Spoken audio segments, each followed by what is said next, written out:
Assalamualaikum and hello everyone. We're back again with another episode. I'm Shaida, your host for the Shaida Effect podcast. I hope everybody's doing all right. In this pandemic, I just hope that people will take care and stay safe always. Currently, it's nighttime. It's 11 p.m. in Malaysia and it's 4 p.m. where my guest is from. So where I am, you might hear crickets in the background throughout the whole session. So it's like a little bit of ASMR for you. But anyways, our guest today, okay, let me introduce a little bit about her. She's a sweet old schoolmate who I really adore. So let's welcome Amel. Salam, Yay. guys. Hi. Hey. Hi. How are you? So Amel, can you introduce yourself? Yeah. Hi. My name's Amel Lulu. And I actually used to go to school with Shida like years back, biology class. Peace out. And yeah, I'm a full-time mum. Yeah. Yeah. Okay, so what are you currently doing? Currently, like obviously I'm on maternity leave after Mhm. just having my son, but before that I was working for 3Mobile, which is like a mobile phone company in the UK. I don't know where they are based anywhere else, but in the UK, yeah. I see. Are you Yeah. still living in Glasgow though? Yeah, Yeah, oh, you Glasgow, still yeah, okay. yeah, That's yeah, still great. Glasgow. I thought you might move somewhere like in No, yeah. no, not yet, no. That's Still great. planning. Okay, so I know your first child is a girl, a very cute girl called Nasreen. Yeah, What about your yeah, baby yeah. boy? What is he His called? name's his name's Ilyas. Ah, Ilyas. That's Yeah, very nice, Ilyas. thank you. Okay. Yeah. It's one of the So prophets' names. yeah, yeah. Yeah, You have lovely names for your children. thank you. Okay, so as a young mother of two, right, with just Yeah. a word, how would you describe motherhood so far? Like, how does it affect your life? Like motherhood, I would describe it as being like a gift Mm-hmm, because it's taught me like so many things about myself, mm-hmm, and it's taught me a lot about motherhood in general, like that I mm-hmm. didn't understand from a young age. I think as a young age you kind of like disregard, like, you know what I mean? Like sometimes you'd be like that, oh, my mum's so annoying, or Yeah. if your mum's on your back. But it's only when once you have children yourself, you're like that, Mm-hmm, wait a wee minute, my mum did a lot for me when I was young mm-hmm, that I didn't understand or get when I was a teenager or younger. mm-hmm, So it has taught me a lot about myself, and it's taught me lessons that I could then, inshallah, hopefully one day pass on to other new moms or to mm-hmm, other people, friends, even my mm-hmm, my kids. Do you know what I mean? mm-hmm. Yeah. It is a gift. Alhamdulillah, it's a blessing. Yeah. Yeah. I see. My mom always says to me like, "Oh, you will know once you have children." Yeah, Yeah. honestly, like I know, like, because even my mum or like old aunties or whatever, they would Mm-hmm. be like that. Oh, inshallah, one day when you have kids, you'll understand and you'll appreciate your mum. And I remember used to sit and I'd be like, oh, Yeah, so right. Like annoying, that. so annoying. But no, yeah, no, I do understand what they mean now. Yeah, Yeah. Alhamdulillah for you. Yeah. alhamdulillah. So what are the challenges of motherhood, would you say? Challenges of motherhood, I think Mm-hmm. that's such a good question, because the challenges of motherhood can vary, because Mm-hmm. some days are great and then Mm-hmm. other days with motherhood it's like what am I going to do? um the challenges I would say that you can face with motherhood sometimes, especially in this day and age, is just basically, for me personally, is like the sleepless nights. Like, Ah, I what, see. see when they say, and honestly, see when people say you will never have two babies the same, they Uh-huh. genuinely mean it. They Oh, genuinely mean it. literally. It's so true, so true. You will never have two kids the same, never. Because right now with Elias, Mm-hmm. he just doesn't sleep at night. Ah, So basically from 12 o'clock at night to 5 o'clock in the morning, I'm uh-huh. awake. I'm awake. So Whoa. it's hard. I never experienced that with Nasreen though, so that was a big challenge for me, because I was like, I just thought that, at night time he'll go to sleep like Nasreen and Uh-huh. it'll be fine. but no. So No. so you would just like when he's awake, you would be awake with him as well. Yeah, I can't not be awake. And then the thing is, about 5 o'clock, he falls asleep, but Uh-huh. Nasreen wakes up. Oh no. So I'm like, yeah, yeah. Wow, that's really That's what I'm difficult. dealing with just now, yeah. But apart from Wow. that, alhamdulillah, like it's so hard to explain when you say you just learn to adapt to what they need. Like as a Mm. mother, when they say the mother instinct will Mm-hmm. come to you, Mm-hmm. it's so weird to explain. You will eventually pick up on the cues for your child I of like see. what they need. Mm-hmm. Like they say, I don't know if this is true, but they do say that as a mother, there's different cries that we Mm-hmm. can pick up on. If we know when they're crying, if they need milk or if Mm-hmm. they need their nappy changed, Mm-hmm. or and it's true. Like I know when he's crying or when Nasreen was crying, what she needed. So I Oh, I don't know. see. Yeah, Wow, yeah, that's really amazing. Like yeah. I couldn't I would say that I try to understand what you're saying, but it's really Yeah, hard for me but see the to. thing, but no, but see the thing is, I was in your position before Uh-huh. because I used to be like that. What do they mean when they say that? Like, no way, like that just doesn't make sense. But honestly, like I think when you're in it, it's hard to explain as well because you think Mhm, that people aren't going to believe you. Like that just mhm. sounds so like crazy, but it is. You do know what to do when they start crying. It's crazy, but apart from that, everything is fine. It's just the sleep, the lack of sleep that's just like crazy. Then how would you get? Do you get naps during the day then?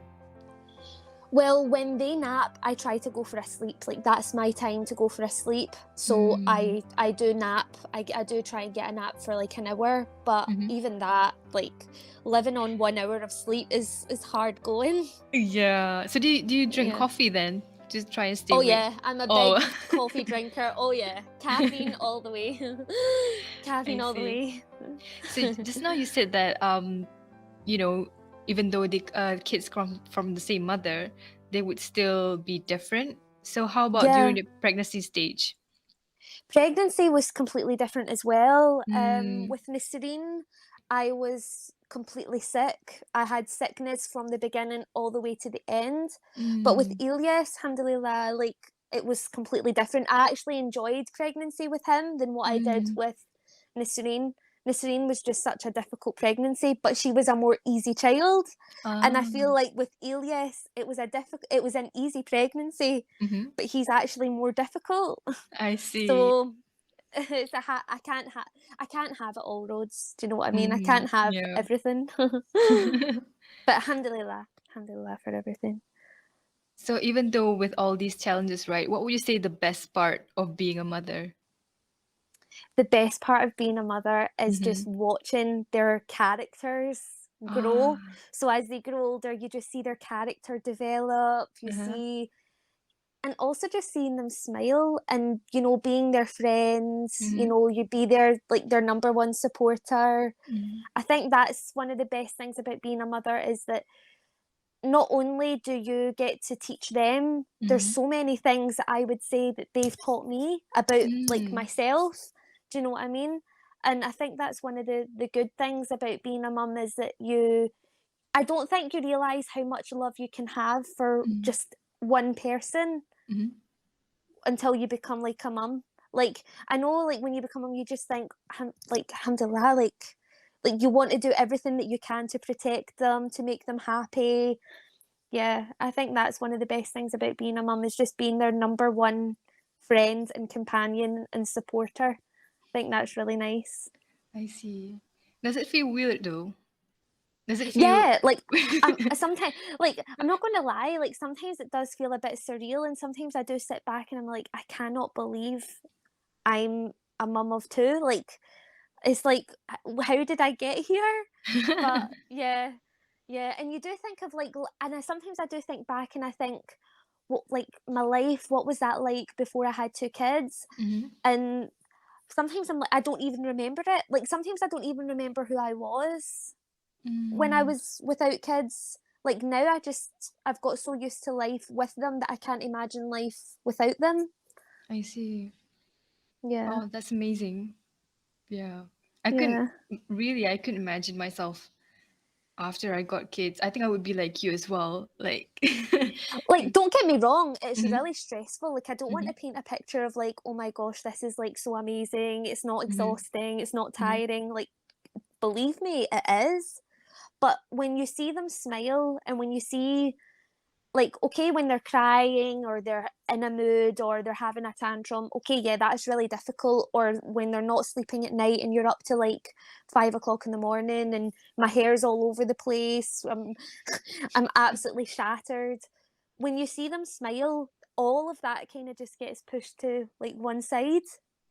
It's weird to explain. It's so hard to explain, I think. It's like a balm to that Yeah, yeah, wound somehow. yeah. It's like a bubble. It's like all of that rubbish stuff that you've dealt with in the morning or at night or in between just gets shoved to one side. And when you see them smile and they look at you and they come and give you a hug or a kiss, that just completely pushes everything away.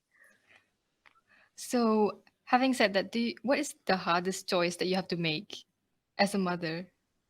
I think as a mother, as any mother, whether you're a new mum, you're in pregnancy, you're going to be a new mum, you are a mum, or you're yet to be a mum, I think there's a lot of sacrifices that we Mm, as women make. Do you know what I mean? Like, yeah. I don't think there's just one sacrifice that Mm-hmm. we make. I think there's plenty. Like, don't get me wrong. I remember when I used to think, and I go, and I like the sacrifices you make is, for me personally, I think one of the main ones is time. Mm-hmm. It's like, because it's not like before where I could be like, okay, yeah, hi, like I'll meet you at 2 o'clock. I'll be there at 2 o'clock. See you then. Mm-hmm. Bye. I then have to like where time used to be like, okay, I can go and get a shower at 1 o'clock. I'll get ready. I can take my time. As a mum, you then have to like calculate each second I see. because each second is like precious. It's like, okay, so at like 10 o'clock, I need to get them ready. 2 o'clock, I need to have a washing on. 3 o'clock, I need to make sure she's fed before we go. So I Mm, think one of the main ones I think women sacrifice as mothers is time because it isn't like before. Okay, yeah, when like I'm a big supporter in don't ever think that you can't do what you used to do before with kids mm-hmm. because you can travel, you just need to jig it, you need to Mm-hmm. just like prioritize and like time your or plan or structure your day or whatever. But I think one of the main ones is time. Your time and your whole like you as a person is sacrificed because you aren't available for people as what you used to be. Mm-hmm. Yeah. Yeah. Yeah, that's even very for work insightful. even Yeah. for work, like where you could go full time, you need to like sacrifice and go part time. Do you Mm-hmm. understand? Like it's not just it's the many sacrifices I think women make when you become a mum. Yeah. Yeah. So when you say all this, right, I think, wow, to all those career women out there who's, have kids and they Yeah, can still and are make doing it. full time. Yeah, yeah, and Yeah. they can still do a full time job. Sometimes I'm like, whoa, I don't know how they do it. Like, that's some strength because it is exhausting. It is. And you don't even have that much time for your own self, like Yeah, me yeah, time and all that. Like yeah. Me those time. times that, yeah, that you used to Yeah. have when you are Before. single. Yeah, Yeah. yeah. And it's not Mm. that though. I think sometimes I didn't appreciate that time Mm-hmm. because now when I look back, I'm like, I should have really enjoyed my time more than what I Mm-hmm. think I did. And really have appreciated it because now it's like I don't really have time. Alhamdulillah, like don't get me wrong, I'm happy with the kids. Like I can't imagine, but sometimes you do think, and you're like that. Sometimes I do want some time for myself, and Mm-hmm. maybe that's me being a little bit selfish, or I don't know. But you do think like, yeah, sometimes I just do want a couple of hours to myself. Do you know what I mean? Yeah. I think that could be a Yeah. message to all our single friends out there who, yeah. Yeah. Guys, take this advice. Appreciate your time that you have. travel, go shopping, go for that coffee that you said no to yesterday. Because there will come a day where you wish that you went for that coffee. Do you know what I mean? Yeah, all the little things that we used to have. Yeah, I yeah. see. It's all the little things that you, it's the little things that you had that you wish that you had later on. Like you Mm. forget about, yeah. So, okay, so in our Muslim society, right, that Yeah, like you said just now, women have to make great sacrifices, especially once they got married and once they yeah. have children. So Hmm. there's this emphasis on women as mothers, and this can be Yeah. seen as like a pressure for women who have yet to get Hmm. married, and Yeah. yeah, to become a mother, etc. Hmm. So Hmm. we have seen this discussion from women's lens. How about Yeah. from the men's side? Like, what do you think the kind of role men as fathers can play to help balance this out? A bit That's such heavier, a I great guess. question. No, that's such a great question, by the way, because like when like that to me that's just such a great question.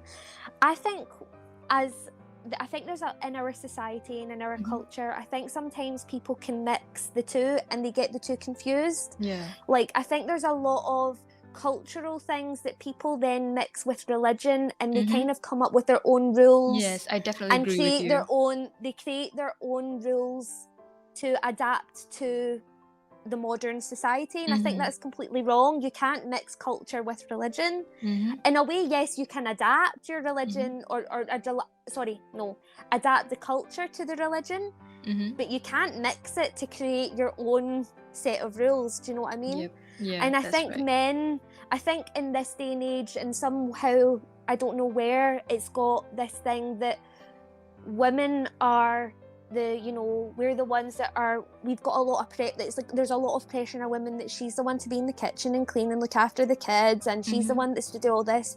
But I think they forget that in Islam the man plays a big role in, Hmm. providing their kids with the right information about their religion. Like it is Yes. like the men are supposed to provide their kids with that and set them like with the rules and how to be good people as Hmm. well. And I think from when I was younger, it was always like, oh yeah, when you get married, like I would have aunties like back in Algeria that would say to me, when you get married, um, you need to bring up your kids well and you need to teach them how to become good Muslims because you're in the house with them all the time and every single day. And I'm like, but you do realize that the man plays a big role in that too. Hmm. Yeah, Like, it's not just the do you know mother. it's not Mm-hmm. just the mother, like the father plays a big role in that. They're the ones that need to set them like good boundaries, how Mm-hmm. to like how to teach them to become good people. Mm-hmm. Also as well, the man is like the in our religion, I don't like the man is the one that's the provider. So Yep. in a way, he is an example to the children because if he doesn't provide, the kids are going to pick up on that. Mm-hmm. Do you know what I mean? So I Yeah. feel like there's a lot of pressure on women in Islam, and with it being mixed in culture, that it's all based on the women, and it's the women's fault if the kids aren't brought up a certain way. Mm-hmm. And Mm-hmm. I just think that personally for me, I just think that the man is just as much to as like plays a bigger part in that as much as the woman. Like I Mm-hmm. think it's got to be balanced. Don't get me wrong, there's men out there that do like that are amazing fathers, like that do as well. But I just think sometimes with Islam Mm-hmm. and it can get a little bit mixed with the culture and these rules that it's all the women's. I just think it's not. I think it's unfair sometimes. Yeah. Yeah. Yeah, definitely. And I think, and it's not that though. In Islam, when you look back at the Quran, Mm-hmm. Subhanallah, Allah has made it such a fair religion for women, Mm-hmm. and it's like how, like when you look back in the Quran and you want to like Allah Subhanallah has made it such like a women friendly religion that is like Mm-hmm. you should appreciate the women. It's a very equal, when you look at the Quran and you read it, it's very very equal, both men and women. So I was really shocked that when it's like, oh, it's all women and it's like whatever, I'm like, that hold on a wee minute, that's just so wrong. That's when you see that culture has played such a big part in that, and these rules that Yeah. have come, that's when culture has played such a big part in it. Because if you actually look back at the Quran, there's rules for the men and there's rules for the women and there's rules for them both. Yes, It's not definitely. just all women, do you know what I Yeah. mean? Like it's crazy, yeah. So how when did you realize all this, or have you always known? No, I didn't always know. So like when I was younger, it kind of plays part in like, I never used to wear, obviously when we were in school together, I never Uh-huh. used to wear the scarf. Uh-huh. And I always knew about my religion. I always knew like, I'm Muslim. I've always been Muslim. I've always been whatever, but I didn't really understand my religion. Mm. And then I remember when I started wearing the hijab, I was like, do you know what? I really want to understand the religion, because if I'm going to wear the scarf, I want to Mm-hmm. understand my roles as a woman Mm-hmm. and like understand the roles for the man, etc., etc. And I bought a couple of books that were recommended to me from women that went to like mosques and stuff. Like I would Mm-hmm. ask about, because I wanted things that were actually authentic, not things Mm-hmm. that were actually made up or whatever. Yeah, Because that's very good of you. that's Yeah. yeah, I wanted things that were very authentic and true, so that I could then have that knowledge for myself that I could then pass on to other people or my Mm-hmm. kids or whatever in the future when I had them. And I remember reading the books and I was like, hold on a second, like I was told from a young age and whatever, it was always the women, women, women, women, women. Like, the woman has to bring up the kids. It's the woman that's got to cook and clean. It's the women. When actually in Islam, when a woman's pregnant or a job for like a husband or whatever, he's Mm-hmm. supposed to help make it easy for you. Like Mm-hmm. he's to help do the chores with you to make it easy for his wife. And I was like, what? I remember when I read that, I was like, what? I was like, I was always told that I was just to stand in like, I always just thought that, okay, when I get married, I'm just going to be a Standing in the housewife and kitchen. stand in the kitchen, cooking and cleaning. But then when I read that, I was like, wait a wee minute. Like this is actually really good. Like I was like, oh wow, this is good. Like, but yeah, no, I learned a lot when I read those books and stuff, because yeah, I got a lot of knowledge from it. But yeah, I do think that men have got just as much of a role to play than what the women do, and then Mm-hmm. there's rules for them both. Do you know what I mean? One it's not just Person. focused on one person. Mm-hmm. Yeah, it's a very, very equal part. Yeah, which Mm-hmm. I really, really liked, and I was really surprised by when I read. Yeah, Mm. And when you said that we are both equal in that sense, right? Like yeah, the men and the women. So like and the men set an example for the kids as well, like yeah. especially by the way they treat their wives, Yeah, right? yeah, Mm. yeah, yeah. Sometimes, like, sometimes I feel it's very. I would say that that's probably, maybe I'm wrong, but I would say that's more extremism, where Mm-hmm. they've really took the extreme side of it, because as well, I don't know about you, I think sometimes TV programs, Mm-hmm. movies really put a bad influence on Islam, and Mm-hmm. like really they pick up on it wrong, Mm-hmm. because they always make Islam like a very manly dominant Yeah. religion, and it's Yeah. very, and I'm like, that they've really got it wrong. It's like I don't know who's read the Quran or who's gave them this advice or whatever in the movies or programs, because it's like, this is just so wrong. This isn't our religion. And I'm not being funny. See, if I was non-Muslim Mm-hmm. and watching those programs and like movies, I think I would believe it, Yeah. because it's always passed off as like a very manly dominant religion, and the men have it easy but the women have it really, really hard, Mm-hmm. when actually when you delve in deeper to the Quran and you actually read it, it's actually very, I would say, very opposite. I think Allah puts a lot of, like, you have to alleviate a lot of the pressure for the women, and it's actually maybe a little bit harder for the man. There's maybe more pressure on the man Mm-hmm. when it's actually opposite. I think they reflect the opposite, like the women's to sit and be very, very scared and timid, Mm-hmm. and the men are very successful and they lie back and they relax, and I think somewhere down the line it's slowly become that way, and even some Muslims actually believe in that themselves a wee bit. Yeah. But I don't know. Maybe I've picked up on it completely wrong. But I think with the modern society and with internet and online, I think people are getting easily influenced, Yeah. and even the men in Islam are like, hold on, I have more of a say than what you do, when actually, when you read the Quran, we're very equal. We're Yeah. very, very equal. When you actually look at the rules and read it properly and understand what's being said in the Quran, it's very, very equal. Yeah. Yeah. That's That's the my thing. opinion. I like, do you know what I mean? Like, everybody is down to their own opinion, but that's just mine. Yeah. Yeah. I think I have like a similar experience to you. Like Yeah. I didn't well I used to wear, I wore the hijab in school, right? Yeah. Um Yeah. I uh, remember. but there was one Mashallah. point that um because I had to tolerate with misogynistic men, I was Yeah. like, No, yeah, no. yeah. Yeah. And then we had this like issues and stuff, so I started to like do some research, and then all these feminist things. And then Yeah. like you said, like, if you want to learn the religion, maybe you should do it the authentic way. Yeah. And The authentic that way. is Yeah. definitely one thing that I would like our listeners to do. Like, if you want to learn the religion or Yeah. Do it Islam, authentic. Yeah. yes, do it authentically. Like, Go to people that, like, yes, I would say, go to people that have got a lot of knowledge and yes, find the truth, like things like books that have um the real meaning, and go to people that you can rely on, because there's a lot of people out there that take and put their own opinions into yeah, their studies, and yeah, that's completely wrong. You need authenticity. You yeah. need the truth. You need the truth, like it's come from, whether it's a hadith, make sure it's like a hadith and it's a true hadith, A even if Sahih you've read one. it.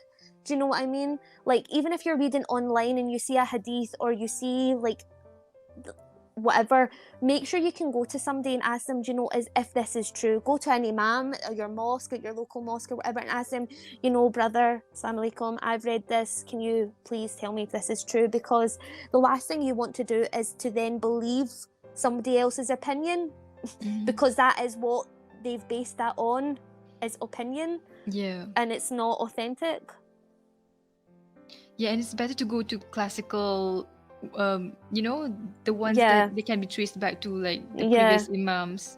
exactly. Yeah. Yeah, Yeah. because like 100%. I've seen a lot of people, especially my friends, like my circle, when they want to learn the religion, they go to these progressive books, written by Yeah.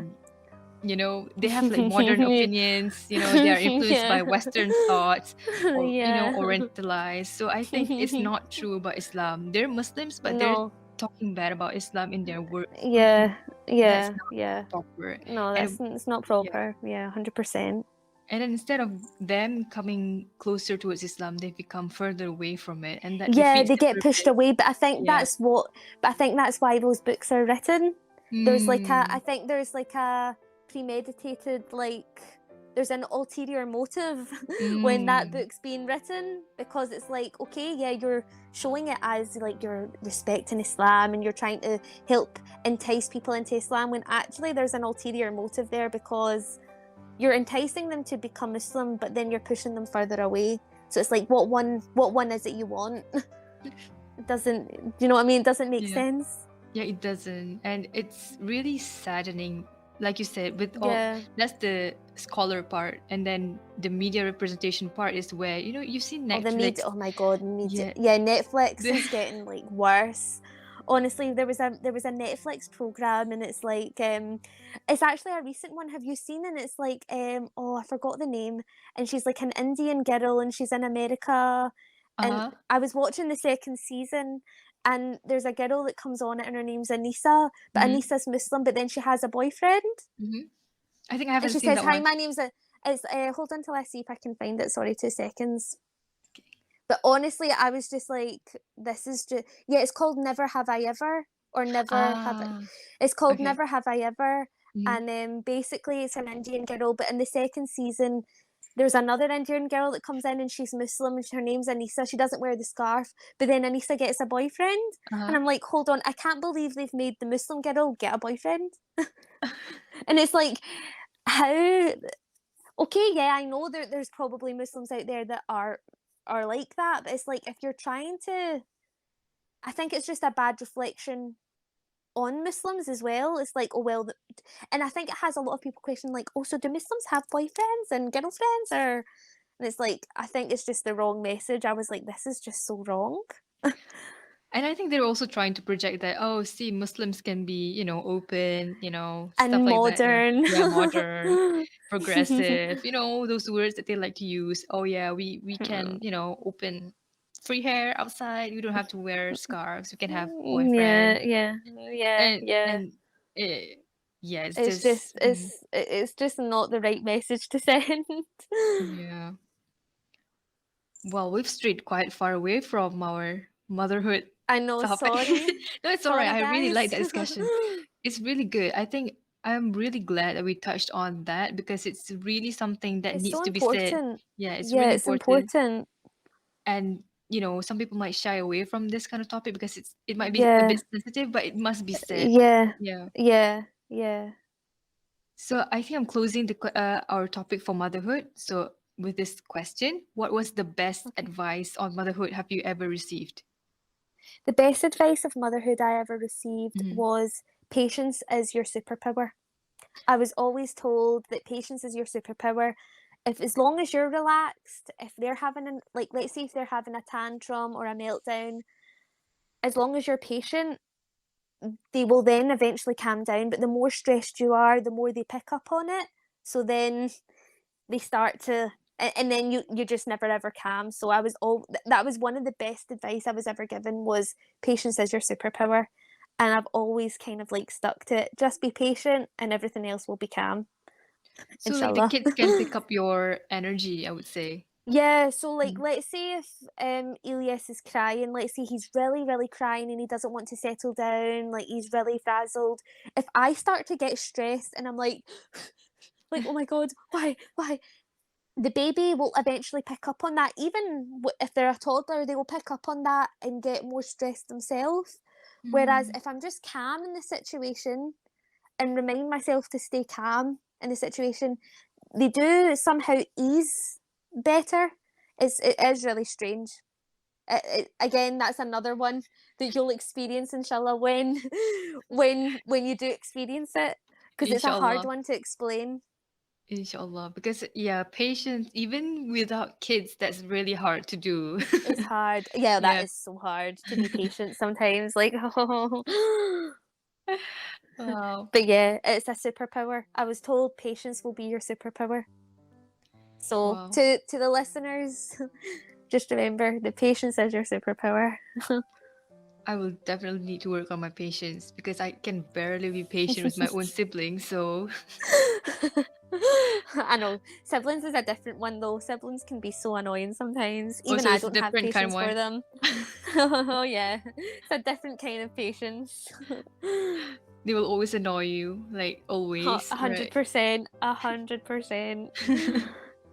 All right. So moving on to your hijab story.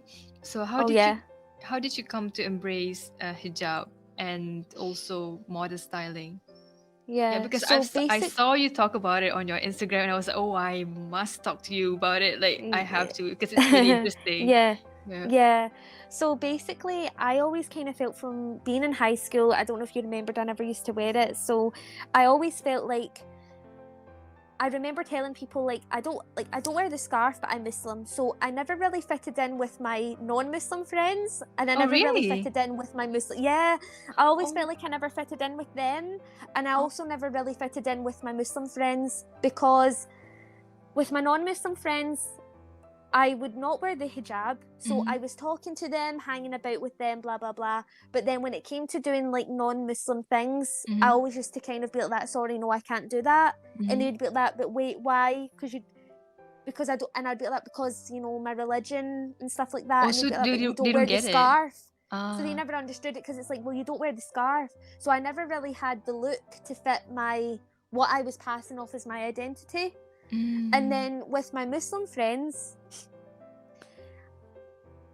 they would understand me in a religious way, Mm-hmm. but because I never wore the scarf, it was like, well, you don't really fit our image sort of thing. Oh, And it's like, that's too bad. Yeah, well, this is the truth. I remember one time in Shawlands, I don't know if you were there in first year or whatever, but I don't Uh-huh. remember you being in my class in first year. But I remember being in an English class, and I don't want to name names because I Wait, feel like which that's just class? really bad. Which teacher? I had Mr. Smith. He Mr. was Smith, like, yeah, Mr. Oh, sorry, no, Mr. Smith, Mr. Thompson, and he used to Mr. go like Thompson. this with Oh, his teeth. He was an English teacher. um, I didn't remember who I uh, got. I think I got Mr. Whitaker. Yeah, Oh, I remember him. Yeah, yeah, I the remember a the lot of people. the long haired one.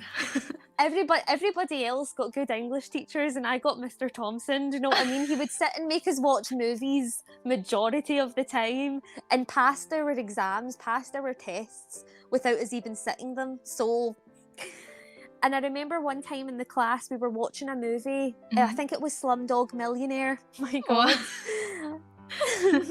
And Slumdog Millionaire, and I'm sitting in the class, and I remember one of the girls that was Muslim. I would sit in the class with the Muslim girls, and I remember one of them brought out the Quran, and I told her I was Muslim, and told me, "Well, prove it to me. Read a page from the Quran. Oh, Prove she to said me that you're to you? Muslim." Yeah. We Oh were my in English, goodness. and she brought out the Quran, and she was like, "Well, prove it." She opened a page random and said, "Prove to me you're Muslim," and I was like, oh my gosh, like this is really like, and that's when it really hit me, like I will never fit in with them, and I will never fit in with my. That's when it kind of really clicked into me, like I'm never really going to fit in here at all, because if the Muslims are coming to me and opening the Quran and telling me, read to me, prove to me you're Muslim, I was like, whoa, I shouldn't need to prove to you, but okay. And I actually read it to prove myself that I am Muslim, but even then, I don't think they were very satisfied.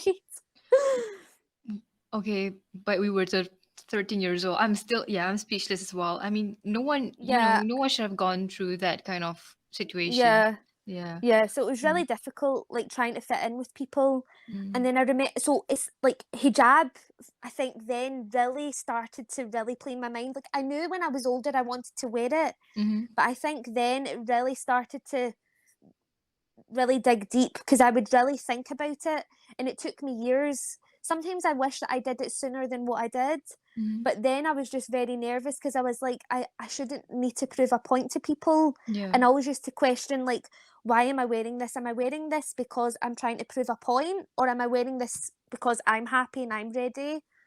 And then I don't know, there just came a point where I had a dream, and this dream used to come reoccurring, even back in high school, and it would be that I would wear the hijab, and there would be this golden light, and everybody, and eventually as I'm walking through, it would be golden, Mm-hmm. and then at the end I'm wearing the scarf, and it just used to play.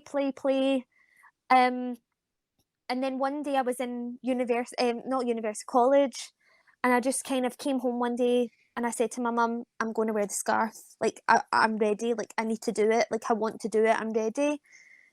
And alhamdulillah, like my mum, she's a convert to Islam, Mm-hmm. and she doesn't wear the scarf, but she never ever like pushed me like, no, you shouldn't wear it, or she was always like, and like subhanallah, she always came to me and was like that, make sure you're doing it for the right reasons. Never Mm-hmm. once did she say to me, no, I don't think you're ready, no, you shouldn't wear it.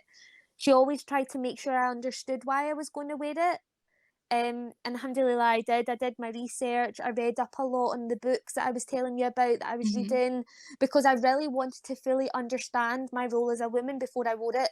Because Yeah. I thought there's not much point me wearing it and then going out in the street and not showing what I like, and not being a good example as of a Muslim woman. Mm-hmm. Do you know what I mean? I really wanted to make sure that when I wore it, I was like really prepared and dedicated to wearing it.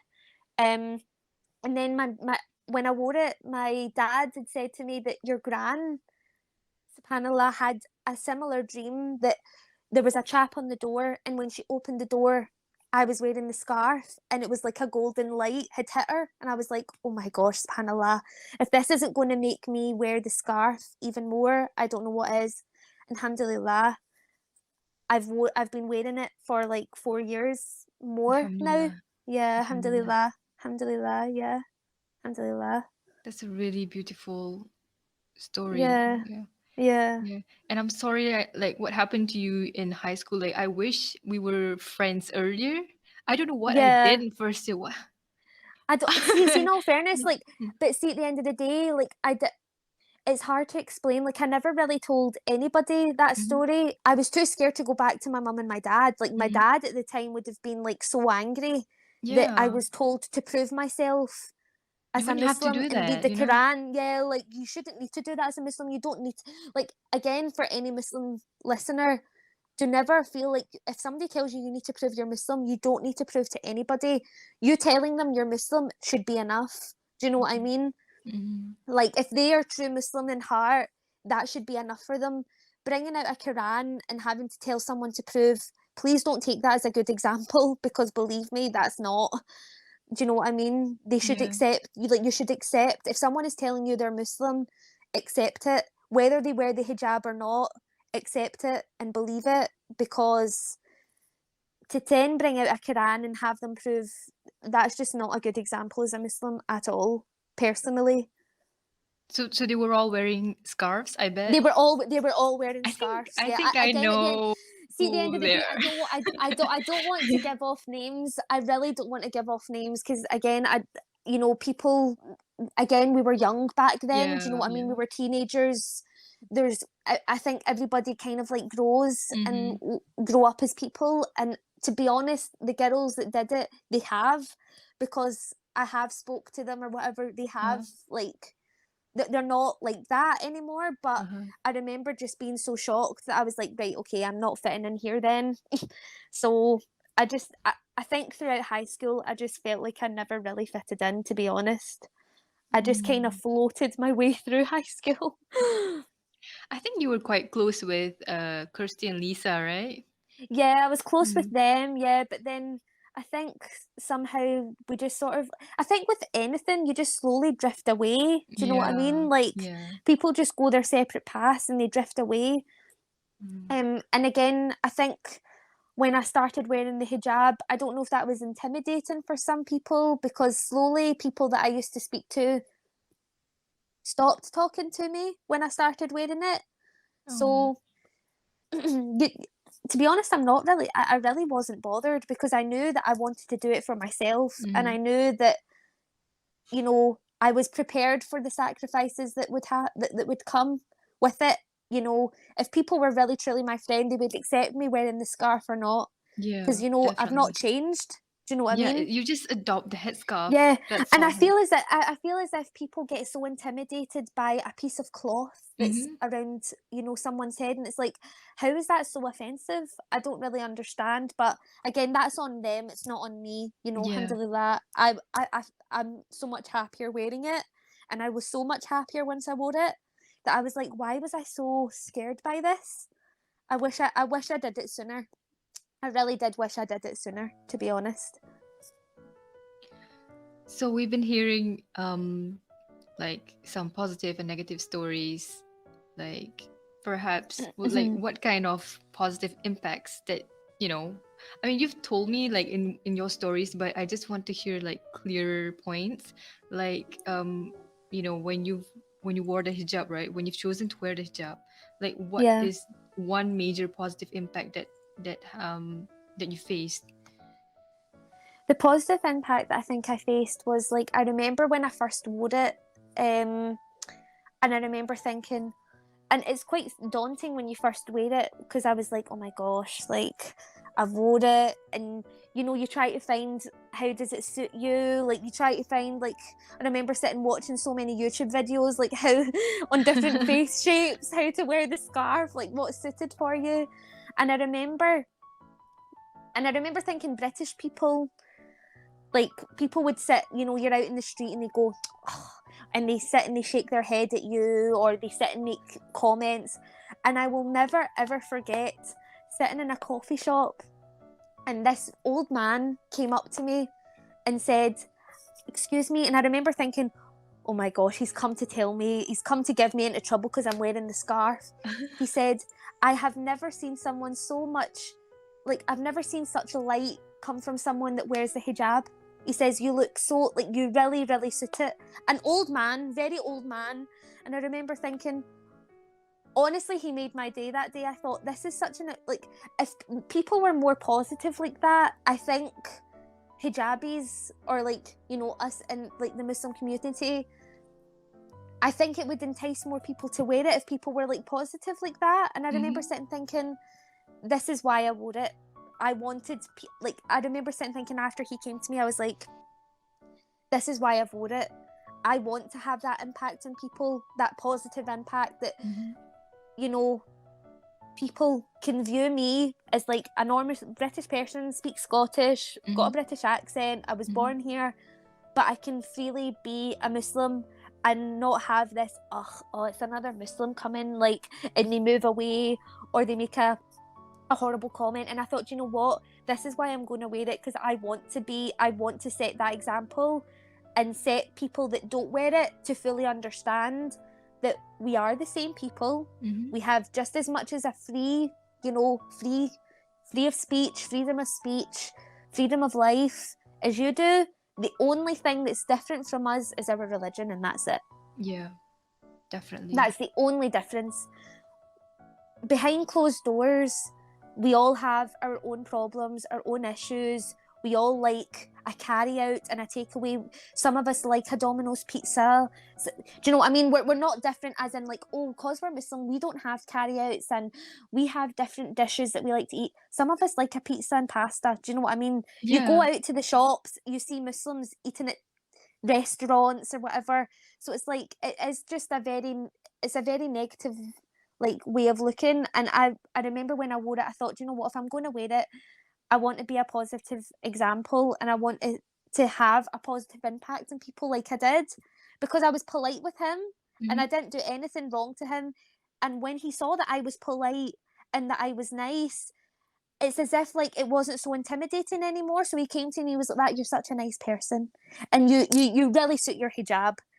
So it's like, if you're nasty to them, that's when it's like, well, have people that have done negative in Islam, are they the ones that have set that example for us? That now when we walk the street, it's like, well, she's horrible, or she's nasty, or she's an extremist, or whatever. And it's just like, it's not fair. And that's when you shouldn't judge a book by its cover. Yeah, definitely. I think Yeah. it's also because of geographical factor. Like you are living in Yeah. the Uh-huh. UK, like a Yeah. Western Yeah. world. Yeah. Westernized. Very. Yeah. Um, Listening to you speaking about all those things, right? It makes me feel more grateful with my situation here. Like in Yeah. Malaysia, Hmm. like it's a well, you can say it's a majority Muslim country. So Yeah. everybody, yeah, so Mashallah. so it's I think people are starting to take it for granted, because you see people, people wearing hijabs outside, and it's not weird, like it's the norm. So Yeah. when I Yeah. hear the story, I feel like, oh my goodness, like we've all been taking this for granted, like it's Mm. like we didn't appreciate that, like what you said just now, like Yeah. we are the face of Islam. Yeah, we are the face of Islam. Like, we really are. If you think about it, we really are. We set examples. Whatever we do, we're always like, no matter what we do, we will always sort of like, I hate saying this, like, but be very like, we draw attention because Mm-hmm. we wear the scarf. Mm-hmm. So we technically, as women, I think in Islam, we are like the face of Islam. Yeah. We've got more of a pressure, because when you walk and you see the streets of a man, it's like, maybe he's Muslim, maybe he's not Muslim, because you there's nothing really to identify them as Muslim men. Mm-hmm. Whereas when you see a woman wearing the hijab, it's so blatantly obvious what religion she is. Do you know what Yep. I mean? Yeah. So I feel like as Muslim women, we do have more of a pressure. So that is why we should probably set maybe better examples. Because if a man does something wrong, it's like, well, we don't really know if he's Muslim or whatever, because there's nothing really to really socially identify them, unless you see him walking into the mosque, or Yeah. if he's wearing his like prayer outfit, or you know what I mean. Yeah, But like apart from Muslim that, stuff. yeah, like Muslim clothing or whatever, or maybe like a wee, if he's holding the Quran or whatever, do you know what I mean? Okay, then you would understand, right? Okay, maybe he's Muslim. But apart from that, there's nothing really to identify them. Whereas for women, there It's the clearly hijab. is. Yeah, it's the hijab. Exactly, it's the hijab. 100%. And like I've stumbled upon this question, like with all this, like there's issues where women wants to take it off, take their hijab off, Oh or yeah, I've whether they seen a want to lot of wear it. that. Yeah, and I'm really interested in, somebody said this as an answer for that question. Hmm. Like what we're doing, covering ourselves, like being modest, is actually our responsibility from Allah. Like Yeah, yeah. like it or I not, we think have to do it. Like it's yeah. not our I choice. yeah, it's not our yeah, exactly. And I kind of feel like that's why when I wore it, I really wanted to know why I was wearing it because I didn't want to take it off. Hmm. I didn't want to come down. That's why I chose to understand it and read up on it and whatever because I didn't want to be in that position where I'm like, right, okay, I'm taking it off because I wanted to take the hijab serious because it is very serious. Hmm. For me, it was kind of like once I wear this, there is no going back. Yeah. Like I don't I there for me personally there really is no going back. Okay, yeah, there's struggles. I Hmm. think every woman that wears a hijab faces struggles of like some days are harder than others. Like Yeah. some days I wear the hijab and I'm like that the hijab's really not it's really not it's not doing anything for me this like today. And then there's other days I'm like that, yeah, you know what? My hijab game's strong. I was having a bad hijab day yesterday, but I'm having a really great hijab day today, so I'll strive with it. But seeing a lot of like, and I mean, there's a lot of like big hijab influencers that I've seen like take the hijab off, like Dina Tokyo. I don't know Yeah. if you know Yeah. her. Yeah. I Definitely. was really shocked by that because I was like, that it's like I feel as if they have like a big responsibility in a sense, and they took on that responsibility for people like me that were becoming to wear the hijab. Like, I'm not being funny, when I first wore the hijab, she was one of the first big influencers that I followed because she would do hijab videos and she would do like hijab tutorials and different things like that. And then when she stopped, it's like, not being funny, I always wore the hijab knowing that I was never going to take it off. But if there was people that were beginning that had just newly followed her, started wearing the hijab because they were so influenced by her and Hmm. she was there, you know, okay, in Islam we shouldn't really have idols, Hmm. but But yeah, if they we're seen it, humans. but you know what I mean, we're Yeah. humans. Hmm. If they seen her as like their big influence, if they seen her take it off, and if I was like a teenager and I started wearing it and I saw her take it off, I think I could be very easily influenced to do the exact same. And I feel like you have a big responsibility there. And I don't know. I think everybody does go through their journey, don't get me wrong. Yeah. Everybody does have their journey and they does have their experience. I don't know what she experienced behind closed doors because again, I can't say Allahu Alam Hmm. is what we say in Arabic, Allahu Hmm. Alam. Like, you know, it's between her and Allah at the end of the day. It's her journey, it's her path. I'm Yeah. not here to, you know, judge her because, you know, everybody is going through their own journey with Islam, their own Hmm. path, their own religious journey. But I just kind of feel like she should have addressed it a bit more, because I feel as if she did have a big responsibility there, as many other big hijab influencers did that have taken it off. Yeah. That's absolutely right. And there are more than that one person, But there's right? more happening. I see it's becoming. I hate saying this. It's as if it's become like a trend, as everything else is or has been in the modern world. Like it's becoming a trend to now take your hijab off, and I Yeah. think that's just so wrong. It's like, no, please don't do that. Do you know what I mean? Do you think it's It's because like like they find it's oppressive, you know? I think it's just a lack of understanding and a lack of knowledge. Mm-hmm. Personally, it's like go back to basics and remember why you were doing this. Remember the day you felt when you first wore it. Just Mm-hmm. always remember that. Always have that in the background.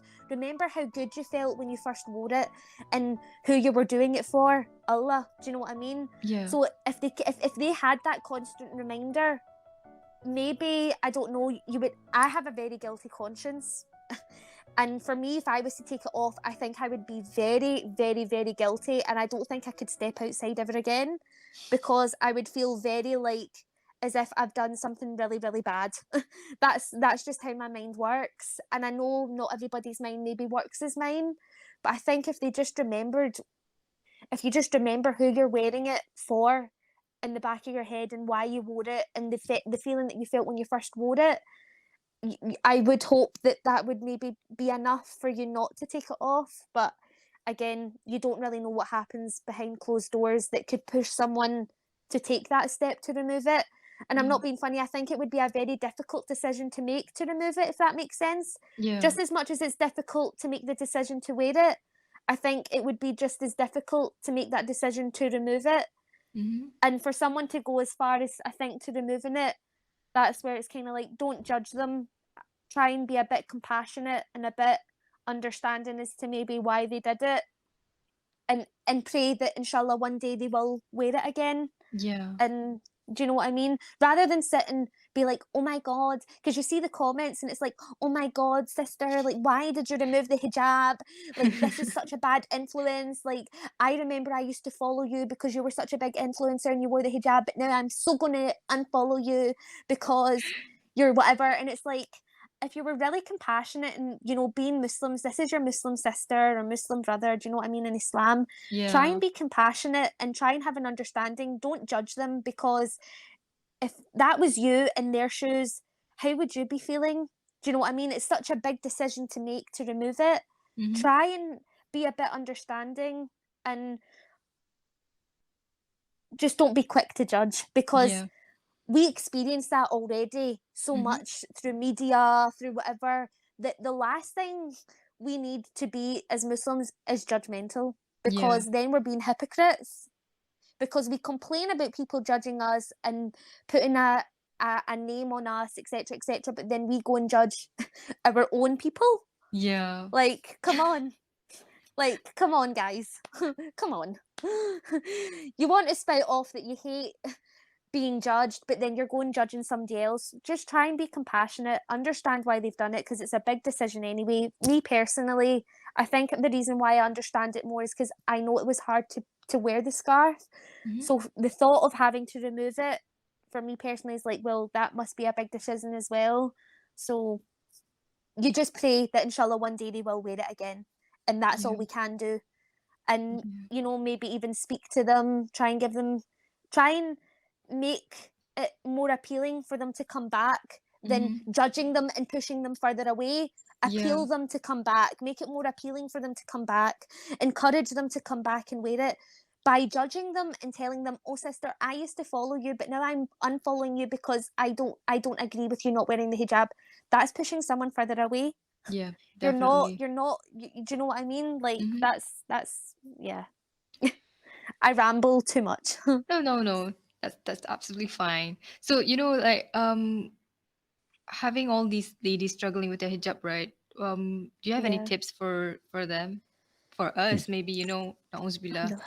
I would really hope that, we don't have that struggle up to a Inshallah, like point. Yeah. inshallah, none of our listeners or none of us, like me or you, inshallah, will never be in that position. But I think, as I said before, I think one of the best advice I could give is just remember, just remember who you are as a Mhm. Muslim. Remember your beliefs. Remember your morals. Um, if you need to, go back and read the books. Encourage yourself. Like, it's like a constant exam. It's like a constant, you know what I mean? It's like a constant test. We're always constantly tested. Mhm. So if you go back and just revise everything, all the knowledge or whatever, just remember who you're doing it for. I think inshallah we would never need to be in that position. Even for women that are thinking about wearing the hijab, try not to, the best advice I would give, please try not to compare yourself to other people, Mhm. because if maybe how someone wears the hijab and how someone's life is wearing the hijab, if yours isn't the same, it doesn't matter, because everybody's going through their own personal journey, religious journey. Just don't compare. Wear it, be content with yourself, happy with yourself. Um, do it with the purest of intentions and with the right intention, because if you're doing it half-hearted, Then I it's not don't gonna. think Yeah. then it's really not going to work. If you're doing it half-heartedly, knowing in the back and thinking in the back of your mind that you might take it off, for me that's just wrong. If you know in the back of your mind, there's this might that I might take it off, I think it's just a red flag. Wear it knowing that I will never take it off. if you've got that in your heart, I believe you would never take it off. If you've got it in the back of your mind, I might take it off in the future. I don't know if I could be easily influenced to take it off. I don't think it's the right time personally, because it's a serious thing. It is serious, and it's not something that should be played about with. Because it is a command from Allah, It's right? it's a Yeah. command. It's a big Yeah. command from Allah. Do you know what I mean? And Yeah. that's why I read up on it and wanted to have all my knowledge on it, because I knew it was such a big command. And Mhm. I was always told from a young age, I was never forced to wear it. And don't, and again, that's another good bit of advice. Don't feel forced to wear it, because Yeah. again, that's just not wrong. Because you're not supposed to be fulfilling your mum or your dad. The person that you should be fulfilling and doing it for is Allah subhanahu wa ta'ala. Do Yeah. you know what I mean? I think So that's also a part of cultural thing, like certain countries, they have like, yeah, oh, I'm doing this for our I'm doing parents, this for my mum, and it's like, Yeah. no, that's just so wrong, so Yeah. wrong. Yeah. So we have come to the end. Do you have any other things you would like to say to our listeners? Like, would you want to drop um, your socials? yeah, so like my Instagram is Life with Mel. I think inshallah if Shida can, she can drop it in Drop the it down. Yeah. down below or whatever, and you can easily follow. I'd like to meet some of you, speak to some of you. If you've got any questions, please feel free to ask. And Shida, thank you so much for having me as a guest. Thank you It's a so much pleasure. for thank you so much for having, like accepted the request because I didn't, You're very welcome. because it's very enlightening for me and I hope for our listeners as well. Yeah. Thank you for tuning in to today's episode. If you like it, do subscribe and stay tuned for the next one. Bye.